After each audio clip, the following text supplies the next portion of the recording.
बाबा साहब भीमराव अम्बेडकर की 134वीं जन्म जयंती पर प्रदेश के सहकारिता मंत्री गौतम दत्त व सांसद सीपी जोशी ने बाबा साहब की आदमकद मूर्ति का अनावरण किया है। जन्म जयंती कार्यक्रम को संबोधित करते हुए सहकारिता मंत्री गौतम दत्त ने कहा कि शिक्षा शेरनी का दूध है, जो ये दुग्ध पिएगा वो खुलकर दहाड़ेगा।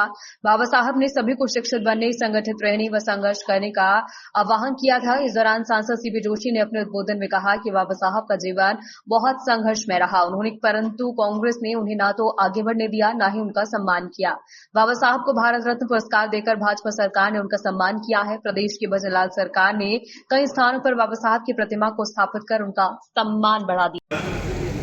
पूज्य बाबा साहब की जयंती पूरा देश धूमधाम से मना रहा है और जयंती उन्हीं महापुरुषों की मनती है जिन्होंने इस देश को बहुत कुछ दिया है। संविधान का निर्माण करना ये कोई सामान्य काम नहीं था और भारत जैसे देश का संविधान बनाना, जहां एक कोने से दूसरे कोनों में भाषा का भेद, खान पान का भेद, रहन सहन का भेद, विविधता में अनेक एकता वाला देश, उसको एक सूत्र में पिरोकर इस देश को विकसित भारत की नींव रखने का काम और इस संविधान के माध्यम से कई लंबे समय तक देश के सभी संविधान का अध्ययन करने के बाद दुनिया का सबसे लंबा लिखित संविधान का निर्माण अगर किसी ने किया तो पूज्य बाबा साहब भीमराव अम्बेडकर जी ने किया। और हम सब लोगों को खुशी होती है कि उस जमाने में देश के अर्थशास्त्र में पहले पीएचडी करने वाले देश में इकलौते कोई व्यक्ति थे तो वो पूज्य बाबा साहब थे।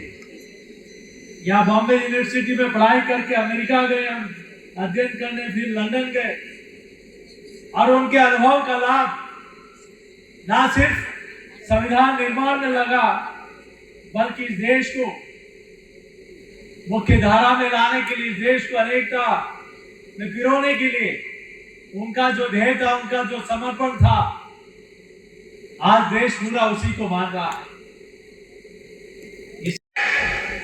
वो शेरनी का दूध है और जो इसे पिएगा वो दहाड़ेगा।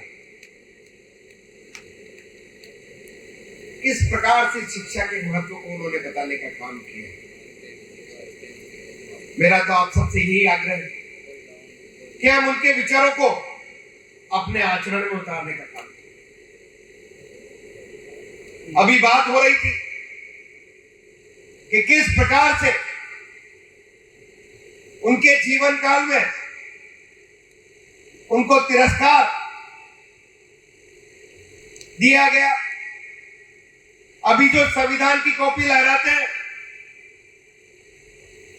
केवल एक परिवार को देश मान करके